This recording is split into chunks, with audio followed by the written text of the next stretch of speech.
Hey, this video is a stream series I'm doing called League 101, which is a college course parody stream where I teach you how to play League of Legends.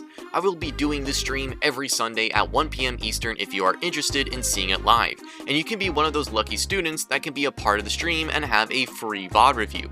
I hope to see you in the next class. Attendance is very important. Enjoy the show. It is officially 1 o'clock, so class has started. Everyone, take your seats, grab your notebook, shut the fuck up, class has started.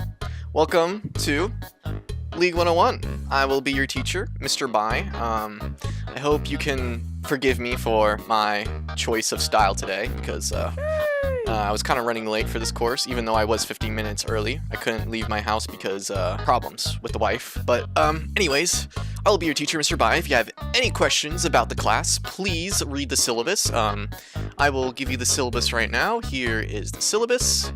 Take a quick look at it and make sure you read everything you need to know. Alright, and that is the syllabus. Thank you for looking at the syllabus and understanding what this course will be talking about. Well, it didn't really explain about this course, but it explained that you are absolutely complete dog shit at League, so you need some help, and I will here to help you. So what will we be going over in this course? Well, we are going to learn every single thing we need to know about League of Legends. How to play every role, how to play laning phase, how to play endgame, macro, micro, and everything else in this godforsaken game of League of Legends. You are probably asking, Mr. Bai, I signed up this course because I wanted a free elective credit. Well, why should I ever learn League of Legends? Well, first of all, fuck you. And second of all, League is a very magical game. Some of you will not pass this course. You will not hit Challenger. And that is okay. This game is not for everyone. And for the people that are actually interested about learning League, get ready to see why you are complete dog shit at it. If anyone has any questions during our session, don't be afraid to raise your hand in the chat and ask the question at any point in time. I will try to answer it to the best of my capabilities, and if you do not like my answer, well, I am the teacher, so I am always right. Our first class, we will go over the very basics of League. What League is, what are roles, and which one should you play? What is the map, and what are the important things on the map? How do we win? How can you help yourself to win with the most basic understanding of what League is? This classroom is not going to be the best way to start off this course. So, lucky for you guys, our first class will be a field trip. We're actually going to go onto the Rift itself, the magical place where all the amazing things happen, where all the champions go to have an amazing battle and destroy Nexus and be cool and shit. So bear with me. Let's get on the bus and we'll get started. You know, we'll get there. So let me get us set up for a second. Welcome to Summoner's Rift. Isn't this magical? This is the main map of League of Legends. I will give you guys a map so you can understand where we are. So here's the map of League of Legends. As you can see, we are right down here. This will be shown every time we move around on the map. This will be a small little mini map on the corner of the screen at all times, just to make sure you guys remember where we are. You can see that we're at the bottom left corner of the map, currently on blue side. So the game has two sides. We have red side, which is up there, like far over there. My green screen ain't big enough, so I can't go over there, but all the way over there is red side, and over here is blue side. These sides are mirrored with one another. On each side we have 5 players, totaling to 10 players in each game. We have 3 lanes. We have top side, we got mid, and then we got bot down there, and with all of those lanes we have a jungle separating those lanes. We will go over on the lanes a little bit later. For now, let's talk about where we are currently. We do have a question. Are we always blue? No, that is a great question. You could either be on red side or you will be on blue side. Can AI use the restroom? Are you stupid? No, AI can't use the restroom. It's a fucking robot. What are you talking about? Thanks for the questions. Let's move on. This fountain is our spawn point for the blue side, and red side will have theirs on the upper right hand corner on the mini map over there. Go check it out. It's over there. Anything I say on this map is exactly the same for the other side. So anything that I say for the blue side will be exactly the same for the red side. As a player on this blue side, this is where we will come back to every time we die or recall. So if anyone dies on this trip, don't worry, you'll be fine. It might hurt a fuck ton, but you will come back here, and you might also have to wait a little bit because it takes some time for you to respawn, but as the game goes on and the stronger your characters get, the longer the respawn timer is, so dying less is a very good tip for anyone just starting off to play this game. If you are really low on HP, and you're really low on mana, which is your health bar and your mana bar, and we will talk about those bars later. But this is where you go. This is where you want to return to whenever you are low on HP or mana. And a cool thing to do is, like, you don't have to walk back here every time. You can actually just recall, and recalling is extremely important. And in order to recall in League of Legends, all you gotta do is click the B key. Recalling requires you to do absolutely nothing. You can't be attacking, you can't be moving, you need to stand still for 8 seconds, and you need to make sure you're in a safe place, because if you're not in a safe place, people will come to you, they will kill you, and then you'll be very sad. Is there ways to speed up recall? There is one singular way to help with your recall, or I guess there's technically 2 ways. One is if you guys take out Rift Herald, which we will talk about Rift Herald, and it gives you a one-time speed boost of cutting the recall time in half. So it usually takes about 8 seconds. If you take Rift Herald, for one time you can recall for 4 seconds. And if you take Baron, which is another monster we will talk about, you get a recall that lasts for about, I think, 2-3 minutes. That gives you the speeded recall as well, which is 4 seconds, so it cuts the time in half. What other kinds of magical things can happen in our fountain? For one thing, we get all our HP and mana back when we stand here, and we also have the ability to buy items, and items are very, very important in League. This is our shopkeeper, this little dwarf thing. I don't know what it is, but they got almost anything you can imagine here, but the prices are kind of crazy because there are some pretty greedy ass bastards. There's only 2 shops in the game, and you know, about supply and demand and all that shit, like economics, you know. Buying items is extremely important in League. It is the biggest reason that makes your character strong, and you need to make sure you get those items when you have the gold, and we'll talk about gold. The shop will recommend some items for you at the beginning when you play the game. If you are new to this, I highly recommend you just take those recommendations. They aren't too bad. If you aren't new, try to use sites like u.gg and op.gg to get your get the right items for your champions. I don't know how this is possible, but when you do die, you are still able to buy items, and you can do that by either clicking on this guy or clicking the P key on your keyboard. So we talked a little bit about gold, which is the main resource you will collect while you're out there trying to kill other people. We will go over how to collect gold and all the ways to collect it, but for now, this is the most important thing we need to know. What is the main objective of the game in League? Well, let's just walk, or actually it's this way, let's walk a little bit past our fountain to our Nexus. This is the Nexus. This is the main objective for every game. Destroy the enemy team's Nexus before they destroy ours. This one's ours, the other one's on the other side of the map. If you look at the mini-map, you can see where it is. Nothing else matters in this game.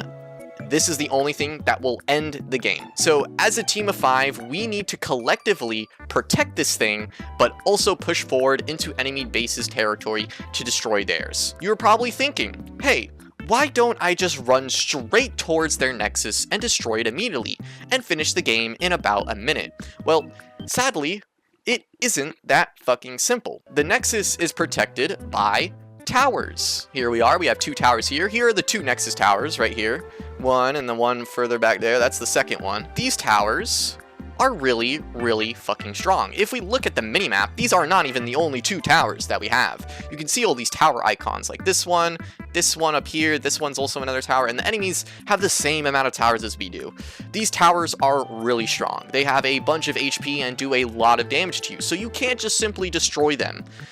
This is why League takes so long to play. Most games last around 25 minutes, but the more dog shit you are, the more likely it'll take a lot longer. Ah, the 5 on the tower. So you see these towers have 5s on them, the very first ones? These towers, in the first 13 minutes of the game, have something called turret platings. These turret platings make the tower more defensive because we don't want to have a fast track to beating the game by destroying the very first towers really quickly. So what happens is these turret platings make the tower stronger. But if you are able to take out these turret platings by going from 5 to 4, you will get a certain amount of gold, so you will be rewarded if you're actually able to do it. But if you don't get them, it doesn't really matter too much. The main objective is still destroying the Nexus. These are inhibitors, and these inhibitors are kind of like a second defense for your base. They actually kind of detriment you more than anything. Once your team destroys one of these, your minions will get a buff, which is really good. They make them really, really strong, and they get a lot of defense, they get a lot of attack, and they're able to march down the lane really easily, making one lane basically push for the entire game until this inhibitor respawns. These inhibitors respawn, I think, after 5 minutes. Now, if someone destroys yours, it's the same thing. Their minions become really strong in that one lane, and then they march down the lane and try to destroy your base. And they're just stronger minions. How are we supposed to destroy these turrets if they kill us so easily? And we already talked about that a little bit. The Nexus does this really cool thing, and it spawns these things called minions. Let's actually head into the top lane to talk about the minions and also just the lanes. Welcome to the middle of top lane. This is the longest lane in the game. Here is where the minions will come to fight. As you can see, we got enemy minions and we got our minions fighting each other. Pretty cool. We can help them push into the enemy, so we can actually help them. We can hit the minions ourselves in order to push them into the enemy turret. The enemy top laner will try to do the same thing, so we can't really just do this for free. The enemy top laner will do this, is trying to accomplish the same thing. So we're kind of like in a battle of wits of sorts. We're trying to outplay each other in order to basically get to their turret to start hitting theirs, and they're trying to get to our turret to start hitting ours. And there's a whole battle that will happen. These minions will spawn in waves. You can see how as the video goes on, the minions will keep spawning. They either spawn in 6 or 7, depending on if it's a cannon wave. And cannon waves means that there will be a cannon spawning in a wave rather than no cannons. It's every 3 waves a cannon wave will spawn, and that's a little bit more complicated. It's something that maybe you would like to know. If you push our minion waves into the enemy tower, if we go all the way over there to attack the enemy tower, we can actually hit the tower because the minions will take the tower shots for us. So in order to hit a tower, we need to push the minion wave into them. There are only 2 ways a tower will attack us if we are in range. 1, if we have no minions in range of the tower, or 2, we attack someone while we are in range. So if minions are at the tower, and if you're at the tower and you attack the enemy top laner, the tower will attack you. That is pretty much the basics of what the laning phase is. Push minion waves into their tower to kill their tower, try to kill the opponent whenever you have a chance, and defend your tower, which is right behind us. And we're gonna go there. I'm gonna show you our tower. But how the hell are we supposed to get strong enough to have a better chance of killing towers, killing minions, and killing our opponent? That is where our gold and experience points come back up. Almost everything that you do in League will give you gold and experience, but there are some important things that you need to know about gold and experience. Let's talk about creep score. So creep score, I don't really have a UI element to show you where it is, but it's usually at the top right of your screen whenever you play League. There will be a number next to a minion icon. This creep score, or CS, is a magical number that keeps track of every minion or monster you kill in the game. Why is that even important? Well, killing minions and monsters is the only way you can get gold from them. If a minion is fighting another minion, like the ones over there, and I just stand near it, I will get 0 gold from it. If the minion dies, I will get 0 gold. But if it dies near me, and I do something called last hitting, which is hitting the minion right before it dies to basically get the kill confirm on it, I will get the gold. And no matter what happens, minions will always give me experience as long as I'm near them. But I will only get gold if I last hit them. We need gold in order to buy items. It is literally the fastest way to get extremely strong in the game. Gold is super, super important.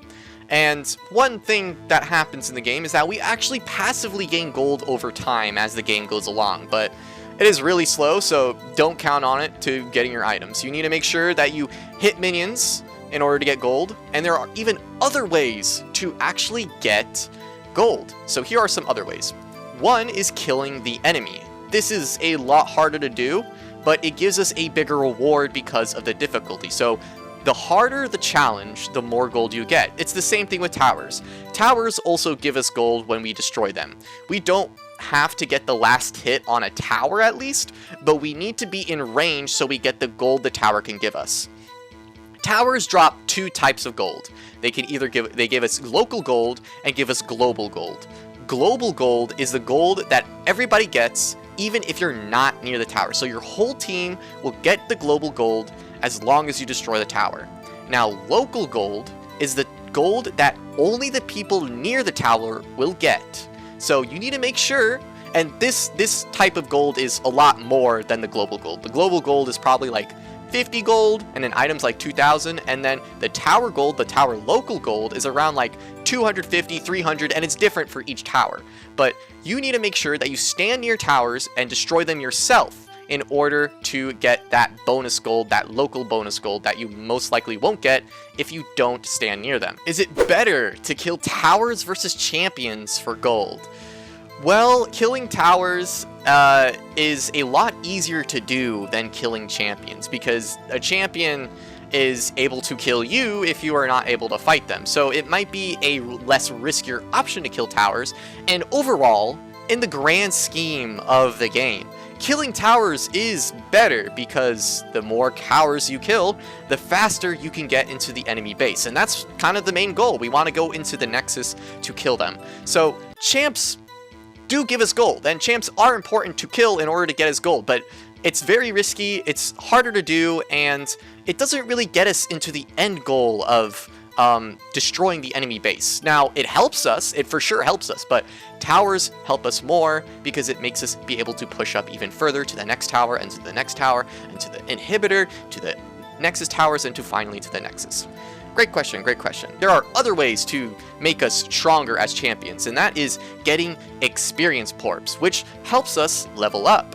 So as I talked about before, when you stand near a minion, even if you don't kill it yourself, you will still get experience. And experience is extremely important in the game. Levels aren't as strong as getting items, but they still matter in the game to make your character stronger. You will start at level 1. Right now we're level 7, as you can see. This is level 7. And your max level will be level 18. Every level will give you the opportunity to level up your abilities. We have 4 main abilities in the game, and then we also have a passive. The passive we're not going to talk about that much, but the passive is kind of like an ability that is on the entire time you play the game, and every champion has 4 unique abilities and their own unique passive. The first 3 abilities that we have can be seen as our basic ones. We have our Q, our W, and our E. These abilities will have lower mana costs, lower cooldowns, and lower damage. And then our last ability, all the way over to our R button, is our ultimate, which is basically our super strong ability that can turn a tide in a fight. It will have a higher mana cost. As you can see, it has 100 mana just to cast that thing. A longer cooldown, but it can absolutely change the tide in a fight and decimate the enemy team. Which ability should you level first? Well, it really all depends on the champion that you're playing. As a good starter, League does a very good thing, which is recommend what you should level. You can see that the Q level up button is blinking, meaning that it wants me to level up, means it is the recommended thing to level up. It all depends on matchups, it all depends on what kind of champion you're playing, but for the most part, if you just don't want to worry about it, just follow this recommendation and you will probably be fine. I've been talking a lot of bullshit, you know, and I haven't even explained about the champions that we have. This one's named Ahri, by the way, but there are over 150 champions in this godforsaken game, and I am not going to teach you about all of them, but what I will teach you about is the most important thing you need to know. Every champion has an HP bar, which is simple enough. This is your HP bar. This is how much health you have. As you get hit, the HP bar goes down, and it has a small regeneration, but for the most part, you need a recall in order to get your HP back. Most champions have a second resource bar, this is the second one right under the HP. This is known as a resource bar. This bar can either be mana, it can be energy, it can be rage, or some other bullshit resource you can think of. For most champions, they use mana. This one's mana. You can see that it's blue, and you can see that all the abilities have a mana cost on them. So in order to use abilities, we have to use this resource bar. Some champions don't have a resource, which is, you know, it sounds strong, but the thing about champions that don't have resource bars is that they will have higher cooldowns for their abilities, so it takes longer for their abilities to come back up. Basically, you need to manage how much mana you use, or you will be a sitting duck in lane. So we need to make sure that we keep track of this mana bar, don't use too many abilities in order to stay in lane as long as we can. Because if we stay in lane without any mana, we're just becoming infinitely weaker because we can't use abilities. But that is okay because, again, we can just recall to get back that mana really quickly. We will not go over of what the game entails for this, like one's a good recall, one's a bad recall, because that gets a little bit more complicated. I'm just explaining the basic things about League for this class. How do I increase my mana? Easy. So there are a bunch of different ways to increase mana. So one way is to buy items. Some items give you mana, some items don't. Some items give you other stats, some items give you passives. But for the most part, if you want to get more mana, you just have to buy an item. There are other ways, like leveling up. As you level up, so like if I go from level 7 to level 8, my resource bar will actually get bigger. It's the same thing with our HP bar.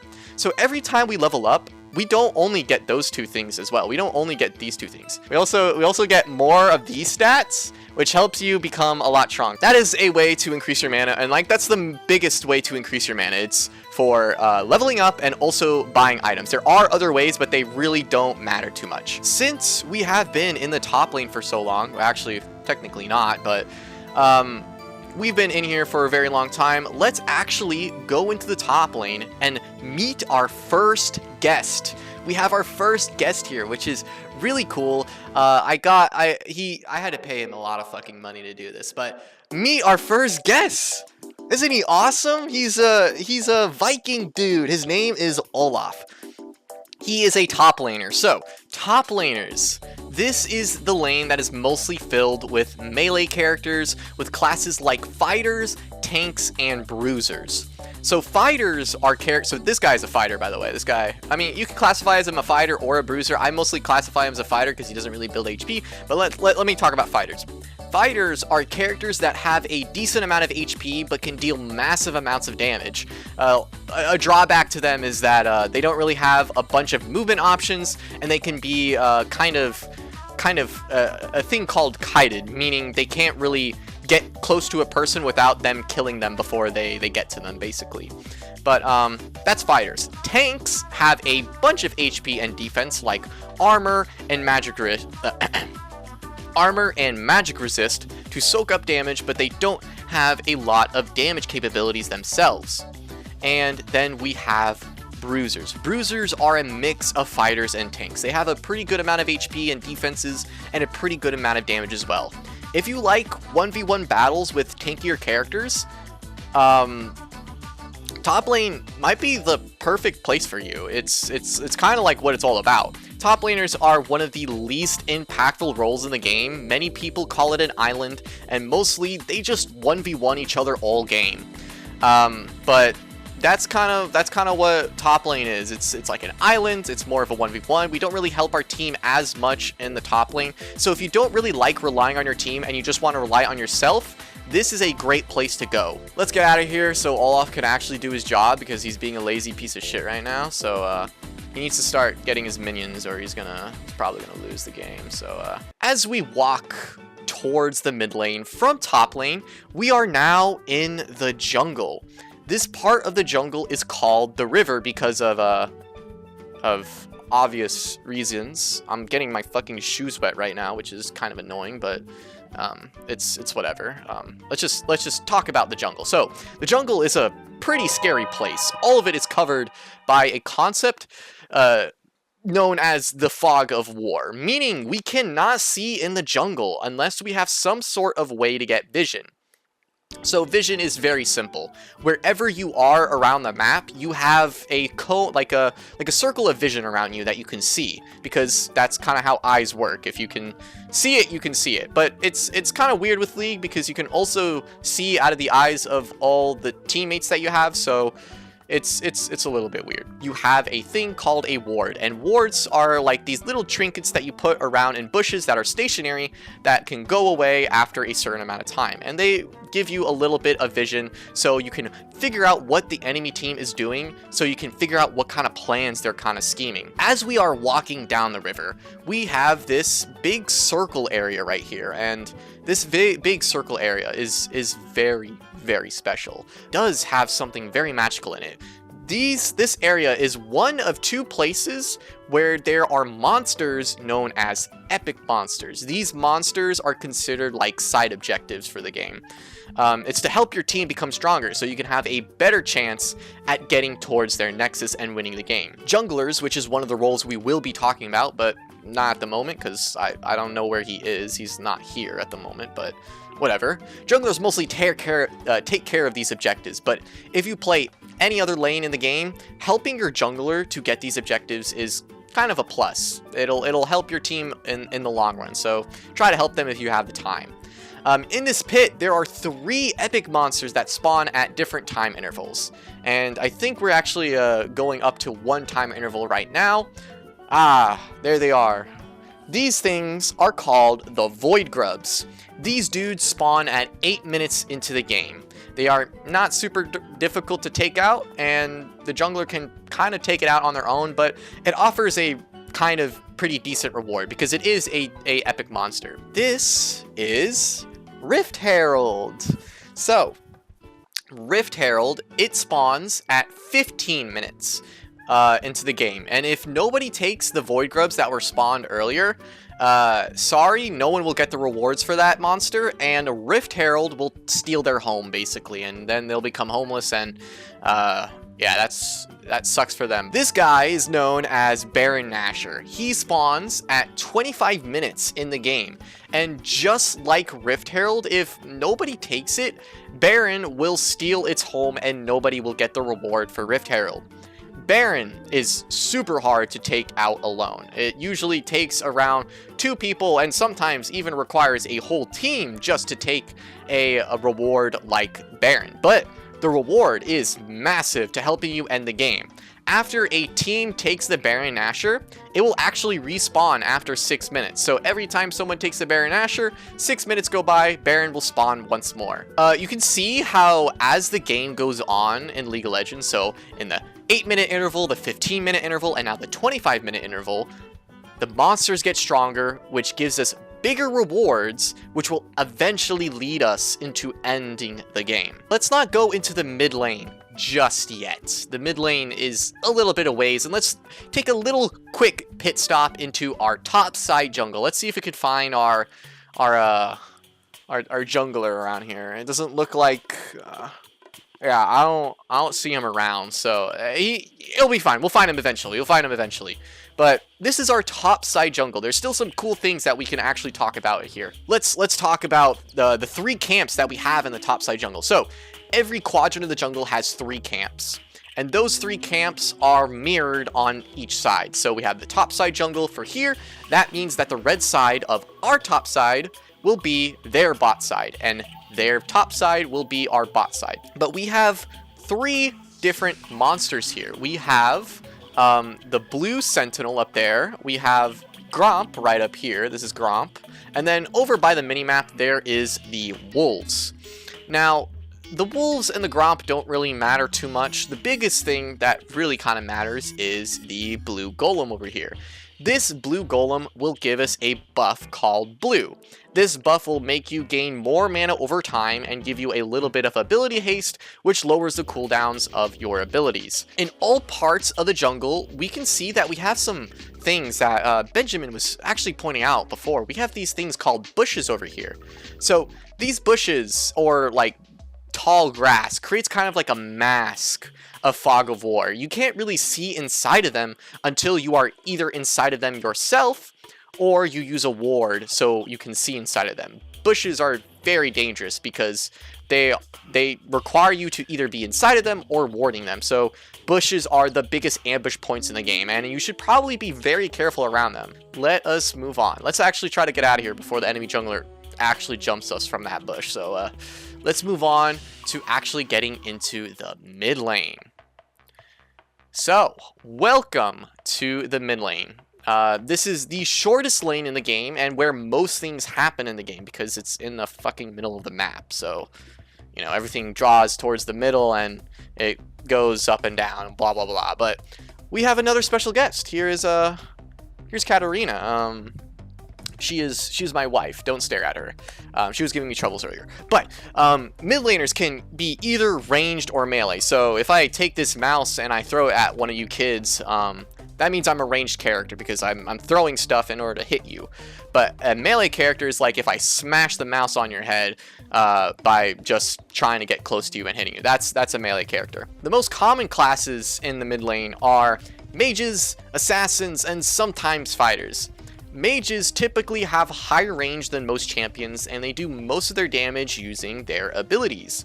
The drawback for mages is that they usually don't have a lot of movement options, meaning they don't have dashes that can go over walls, or they don't have movement speed. They're just slow, and it's really hard to get away sometimes. But they're also extremely squishy, meaning they have very little HP and defenses so people can make them blow up really quickly. And lastly, they are heavily reliant on their abilities. If they don't have their abilities up, they are kind of like a sitting duck. But let's move on and talk about assassins. Assassins are typically melee range, and they also do most of their damage using their abilities. They deal massive amounts of damage to squishy targets, and most of them have a lot of movement options to close the distance and get on top of an enemy. The downsides of assassins is that they do terribly against people with high HP and high defenses like tanks and bruisers. It's like trying to hit a dagger on a wall. Like, you're not going to break the wall with a dagger. Like, that's not happening. So they usually have higher cooldowns for their abilities as well, meaning it could take longer for them to get their abilities back up. Lastly, they are very squishy as well, so one wrong move can actually spell their doom. If you enjoy playing like squishier characters, or mages or assassins, mid lane might be right for you. They are also in the middle of the map, so there are so many things that happen around them, so they have a higher impact in the game as they can leave their lane to go to others to help them. We're gonna try to be kind of quiet. This is the dragon pit, and let's be a little bit careful because I think he's sleeping right now, and I don't think we want to wake him up. But this is the dragon, so let's be a little bit more quiet so we don't wake him up. So there are seven different types of dragons that can spawn here that can give you different buffs after your team takes them. There is Infernal Drake, Ocean Drake, Mountain Drake, Hextech Drake, Cloud Drake, Chemtech Drake, and Elder Dragon. This one right here is known as Ocean Drake. You can see like he's kind of blue. For the first two dragons that spawn in this pit, it will be random between those first 6 that we mentioned. So it'll be random between Infernal, Ocean, Mountain, Hextech, and Cloud and Chemtech. The Elder Dragon is a little bit different, and we will talk about it a little bit later. The first dragon spawns at 5 minutes into the game, and after a team takes a dragon, a new one will spawn after 5 more minutes. After the second dragon, the map will change a bit and spawn only one type of dragon going forward, because the map will change into an element rift, meaning that the map will change into a ocean rift, into a mountain rift, into a chem rift, into a cloud rift, meaning that only one of those dragon types will spawn. So if it's a cloud rift, only cloud dragons will spawn from now on. If it's a chemtech drift, only chemtech dragons will spawn from now on. Every team can collect up to 4 dragons. After one team collects 4 dragons, the other team will never be able to collect any more dragons, or at least any dragons that matter to getting a buff called the Dragon Soul. So when you get 4 dragons, you get a buff called the Dragon Soul, which is different for each and every dragon type. But this is really important to get, because once 4 dragons are collected by a team, only one type of dragon will spawn, known as the Elder Dragon. This dragon gives an extremely powerful buff, but it also is very difficult to take out alone. so a team needs to take it out together. It is different from the other dragons and won't help the team that missed out on the soul get a dragon soul. So whenever a team gets a soul, that is the only team that can get the soul. That is it. So you're kind of missing out at like a kind of big buff that is very important to helping you win the game. This is one of the most important side objectives in the game, so try to get as much as possible to help you. Let's move on to our next area, which is the bot side of the jungle. So let's head over. Oh, look what we found here. We found our jungler, Meet Fiddlesticks, a fucking demonic scarecrow thing. Oh, what the fuck is he doing? Okay. Well, I heard he's actually really good with kids, but let's not talk about Fiddlesticks right now. Let's actually just talk about the bot side jungle right now. So let's get an overview of what the bot side looks like. So this is our bot side of the jungle, and again, as I said before, our bot side is the red team's top side. Let's first talk about the 3 monster camps we have on this side. We got Raptors up here. We got Red Buff or Red Brambleback, and then we have Krugs over there, which is kind of being covered by the map. So let me turn off the mini-map for you guys so you can see it. There's the Krugs. It's kind of just like these rock monsters. Nothing crazy special about them. The important monster on this side, just like the last side, the blue golem, we have the Red Brambleback. Red Brambleback will give you a thing called the red buff when you kill it. So like if you auto attack someone, which is like if you click on somebody to throw out a auto attack, it will give them a small slow and burns the enemy for a bit of extra damage. It also gives us better health regen out of combat, but it's not anything crazy that'll actually change much of that. It's not really that helpful. Now let's actually talk about the jungler, because he's actually here for once. So for junglers like Fiddle, these guys will be constantly going up and down in the jungle so they can clear these camps. Clear the Raptor camps, clear Brambleback, clear Krugs, clear the Golem, clear Wolves, and clear Gromp. They'll be constantly going back and forth on the jungle in order to clear those camps so they can get XP and gold, because these camps don't just go away forever. They actually respawn after a certain amount of time. They're also the main players that will be disrupting the lanes by doing a thing called ganking. They will enter a lane and try to kill the enemy opponent, and once they are done trying to kill the enemy opponent, they will leave and farm their jungle. Since this role is everywhere almost all the time around the map, they are the most impactful role in the game. They're also a role with many different types of classes, but I will not explain them as they literally have basically almost every type of class in the game. If you like to be an impactful player and have a diverse playing style, jungle might be a good fit for you, but this role is definitely not one of the best roles to learn at the beginning. It's a little bit difficult to get started in. See you later, Fiddle. You fucking creep, bro. You are some weird ass fucking champion. All right, let's head over into the bot lane. So the bot lane is our final lane in the game, and you are probably asking, wait, we just talked about 3 roles and we only have 1 lane left, so what the hell is going on here? Well, shut the fuck up. I was getting to that. God. So bot lane has 2 roles in it. The only place that has this. It has an attack damage carry, or ADC, and the support. Meet Jinx from Arcane, an ADC. The attack damage carry is a role that has champions that have ranged attacks and are the most consistent damage out of any role in the game. This is because they don't rely on their abilities to do damage, but rely on their auto attacks to do damage, which is just clicking on someone. They have high amounts of damage, but have multiple drawbacks like being really squishy, not having a lot of movement options, or not the best movement options, and heavy reliance on having their team protect them while they are in a fight. This role is not for the faint of heart, because you will get extremely frustrated when you are the first person to die in almost every single fight. The second role in the lane is support, which has one main focus, which is to support their team. For the most part, it means protecting your ADC in any way, shape, or form. Beat Bard. He is a support. He doesn't talk much, but Yeah, he's pretty cool, but supports generally have 3 different classes: Enchanters, Pokers, and All-Inners. Enchanters provide buffs, shields, and or healing to help the ADC stay alive and do more damage. Pokers are all about dealing damage and supporting the ADC by dropping extra damage for them. And then All-Inners are all about catching the opponent off guard and providing a bunch of crowd control or CC to lock down a target so the ADC can just hit them for free. Crowd control are just debuffs. It can be either a soft CC like slows or hard CC like binds, stuns, knockups, and many other CC types. But this concludes our tour of Summoner's Rift. So let's get back to the classroom to wrap this up. Wrap up this lesson. Champions and their stats. So because they have a bunch of stats that matter in doing damage, taking less damage, attacking faster, critting, movement speed, stuff like that. So let's talk about those. So we already talked about HP and mana and our resource bar. So let's move on to the other ones. So first we got damage. Damage is right here. This is physical damage.